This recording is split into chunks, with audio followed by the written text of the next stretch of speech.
saya ingin Sama-sama, salam bertanya sehat. kepada Pak Putra Nabawan terlebih dahulu sebagai wakil rakyat begitu, melihat bagaimana evaluasi dari kinerja Jokowi Ma'ruf Amin. Bagaimana menurut Anda?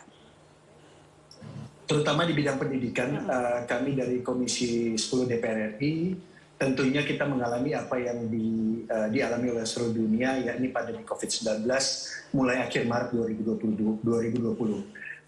Komisi 10 bersama dengan Mendikbud, Ristek, Nadiem Makarim dan jajarannya bekerja sama terkait dengan penanggulangan dampak dari pandemi COVID-19 ini di bidang pendidikan. Banyak sekali Mbak April yang telah kita lakukan bersama, dan diantaranya adalah bagaimana supaya kita bisa melakukan pendidikan secara daring. Dan juga kita mempersiapkan tenaga pendidik dan anak didik ini untuk mendapatkan vaksin. Nah sekarang pada tahapan kita juga mempersiapkan mereka untuk melakukan pendidikan tatap muka dari SD sampai SMP SMA, sekarang sudah melakukannya. Sejak 3 bulan yang lalu saya juga mengingatkan kepada Mendikbud untuk mempersiapkan mahasiswa kita untuk melakukan pendidikan tatap muka secara hybrid.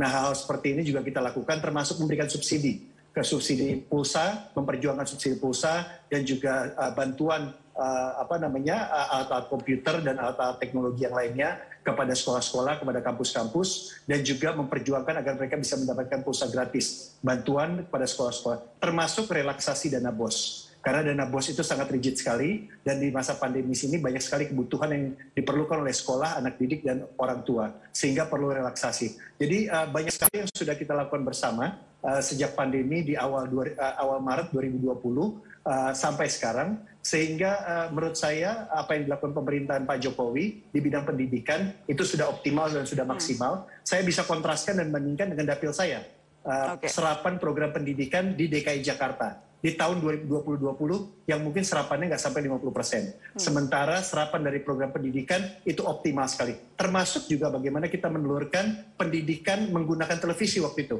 Menggunakan TVRI, menggunakan RRI, dan lain sebagainya. Itu adalah kolaborasi aktif dari DPR dan juga dari pemerintah, dalam hal ini Kemendikbudristek. Jadi banyak sekali.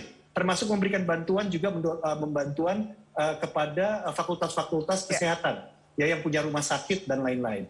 Jadi Mbak April, kalau kita bikin daftarnya itu banyak sekali kolaborasi yang dilakukan DPR dengan pemerintah dalam rangka menanggulangi pandemi COVID-19 ini. Jadi sudah banyak pihak yang bersinergi begitu ya Pak Putra Nabawan untuk bisa menguatkan sistem pendidikan yang kita tahu pendidikan ini salah satu sektor yang terdampak akibat pandemi. Baik, saya kembali ke Pak Putra Nabawan, Anda sebagai wakil rakyat di mana membawahi tentang pendidikan begitu. Untuk strategi besar yang meningkatkan mutu pendidikan kita, selain ada kesejahteraan guru di dalamnya, apa lagi yang menurut Anda penting untuk diutamakan begitu? Mbak April, yang paling saya khawatirkan saat ini adalah yang namanya learning loss. Kehilangan pengalaman belajar, itu yang paling penting. Kita bisa kasih kuota, kita relaksasi dana BOS, kita kasih beasiswa dan segala macam. Tapi Indonesia itu betul-betul tidak siap dengan pembelajaran online. Satu-satunya lembaga pendidikan di Republik Indonesia yang siap pendidikan online itu namanya Universitas Terbuka. Kalau bukan Universitas Terbuka, nggak ada yang siap. Semuanya namanya kurikulum darurat. Nah, anak didik kita yang sedang berdemo, ataupun mereka yang ada di rumah, sekarang sedang mengalami learning loss. Karena mereka 1,5 tahun belajar secara online. Kehilangan pengalaman belajar. Nah ini yang menjadi tantangan dari pemerintah, DPR, dan semua stakeholder pendidikan untuk bisa memastikan sesegera mungkin anak didik kita menjalani pendidikan tatap muka. Saya sampai heran sekarang kenapa Mendikbudristek dan perguruan tinggi belum juga membuka pendidikan tatap muka di perguruan tinggi secara serentak. Padahal adik-adiknya SD sudah ada pendidikan tatap muka. Sudah banyak anak SD pendidikan tatap muka dan belum vaksin. Sementara anak mahasiswa kita masih mager ya pendidikan di rumah online. Nah ini kan adalah kurikulum darurat yang mereka. Itulah 3 bulan yang lalu saya sampaikan kepada Mas Nadiem Makarim, segera mahasiswa ke kampus, segera pendidikan hybrid. Bagaimana dengan fakultas kedokteran?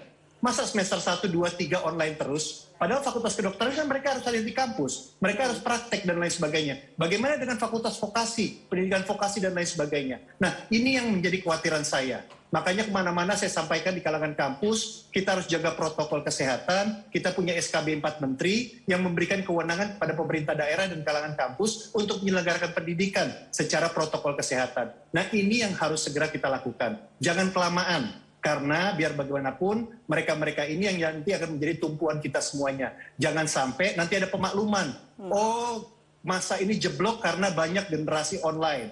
Masa periode Indonesia ini akan jeblok ketika banyak anak-anak kita yang sudah selesai sekolah, tapi mereka adalah produk-produk online, sehingga kualitas dari mereka yang akan mereka hasilkan agak berbeda dengan yang pendidikan fisik. Itu jangan sampai terjadi. Nah, ini yang saya ingatkan berkali-kali, learning loss, learning loss, learning loss.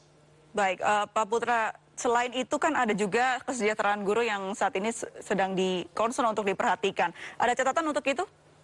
Betul, kalau kesejahteraan guru tadi yang disampaikan oleh Bang Abraham, juga kita bekerja sama dengan pemerintah. Saya melihat ada kenaikan yang luar biasa signifikan di guru P3K dibandingkan tahun-tahun sebelumnya. Target untuk 1 juta guru ini juga kita dorong ya supaya bisa terpenuhi. Bahkan saya berkomunikasi dengan Kementerian Keuangan dan Kementerian Pan-RB agar segera menulis surat pada daerah-daerah untuk memastikan bahwa betul-betul anggaran dari pemerintah pusat yang akan membayar gaji dan juga tunjangan dari guru P3K ini. Nah, kalau komunikasi lancar antara pemerintah pusat dan pemerintah daerah, maka akan ada kepercayaan diri dari pemerintah daerah untuk mengajukan guru-guru yang untuk bisa mendapatkan slot untuk P3K dan diangkat menjadi ASN. Nah, hal seperti ini menurut saya komunikasi ini harus lancar supaya keinginan dari Pak Jokowi untuk mengangkat 1 juta guru ini bisa tercapai.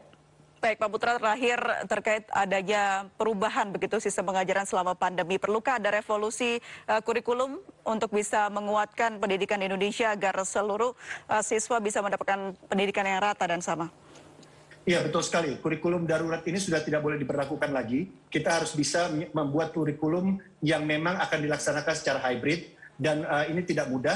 Dan kita juga sedang menyiapkan peta jalan pendidikan di Komisi 10 dan juga akan merevisi Undang-Undang Sistem Pendidikan Nasional. Nah, ini tentunya kita tidak bisa bekerja sendiri, tapi kita juga membutuhkan pemerintah dan semua stakeholder pendidikan untuk mempersiapkan satu kurikulum pendidikan yang lebih ajak ya dan menyesuaikan dengan kondisi yang sekarang. Karena ingat April, pendekatan digital seperti yang disampaikan oleh kementerian tadi tidak akan bisa kita hapuskan. Walaupun pandemi nanti sudah bisa kita tangani, tapi saya rasa komunikasi secara digital, Presiden pun, Kementerian pun, DPR pun akan tetap menggunakan teknologi untuk bisa berkoordinasi dan berkomunikasi. Begitu juga di dunia pendidikan. Sehingga nanti kurikulumnya juga harus bisa menyesuaikan dengan kondisi pasca pandemi itu.